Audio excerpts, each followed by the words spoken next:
မင်္ဂလာပါရှင်ဒီနေ့မှာတော့3လပိုင်း21ရက်နေ့ကနေ4လပိုင်း19ရက်နေ့အတွင်းမွေးဖွားတဲ့ Aries ရာသီခွင်လေးအတွက်4လပိုင်းအတွင်းကြုံတွေ့ရနိုင်တဲ့ကံကြမ္မာအပြောင်းလေးကိုကြည့်ပေးသွားမှာဖြစ်ပါတယ်ရှင်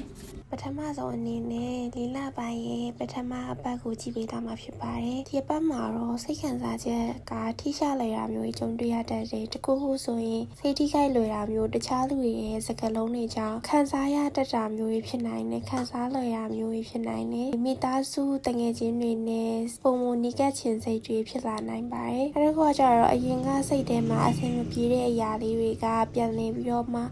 ကောင်းမွန်လာမယ်တယောက်ယောက်ကတင်းစီကိုလာပြီးတော့ရင်ဖွင့်တာမျိုးရှိနိုင်တယ်တင်ကိုယ်တိုင်ကလည်းတခြားသူတွေကိုအားပေးကူညီရမယ့်အခြေအနေရှိပါတယ်ဧပြီလရဲ့ဒုတိယအပတ်မှာတော့အလုံးမပဲဖြစ်ဖြစ်လူမှုရေးမှာပဲဖြစ်ဖြစ်တိုက်ဆိုင်မှုတွေကြုံရနိုင်ပါတယ်ကိုယ့်ရဲ့အမြင်ကိုလုပ်တဲ့အရာကိုတေချာပြောဖို့လိုလာပါလိမ့်မယ်ချို့သူတွေကတင်ကိုစမ်းသပ်ချင်တာမျိုးရှိနိုင်ပါတယ်စိတ်ပင်ပန်းတာမျိုးနည်းနည်းရှိနိုင်ပေမဲ့တေချာစူးစမ်းဖို့လိုအပ်ပါတယ်ဧပြီလရဲ့တတိယအပတ်မှာတော့ Aries ရာသီခွင်လေးအတွက်တရင်ကောင်းကြရနိုင်ပါတယ်အရင်ကစူးစမ်းခဲ့တဲ့အရာတွေကအဆင်ပြေလာမယ်လူတွေကတင်းရဲ့စူးစမ်းမှုကိုအတိမတ်ပြုလာမယ့်အချိန်ဖြစ်ပါတယ်တစ်ချိန်တည်းမှာပဲအလုံးအသစ်သို့မဟုတ်အခွင့်အရေးအသစ်တစ်ခုစတင်နိုင်ပါတယ်ငွေကြေးပိုင်းမှာလည်းတိုးတက်နိုင်ခြေရှိပါတယ်ဧပြီလရဲ့စနှုတ်ထမြောက်အပတ်မှာကျတော့အရေးကြီးတဲ့ဆုံးဖြတ်ချက်တစ်ခုချရနိုင်ပါတယ်အတိတ်ကကိစ္စတစ်ခုခုကပြန်လည်ပေါ်ပေါက်လာပြီးတော့မှဖြေရှင်းရမယ့်အခြေအနေရှိလာနိုင်ပါတယ်မိဘဝရဲ့လမ်းကြောင်းကိုပြန်လည်ပြီးတော့သုံးသပ်မိနိုင်ပါလိမ့်မယ်အရင်က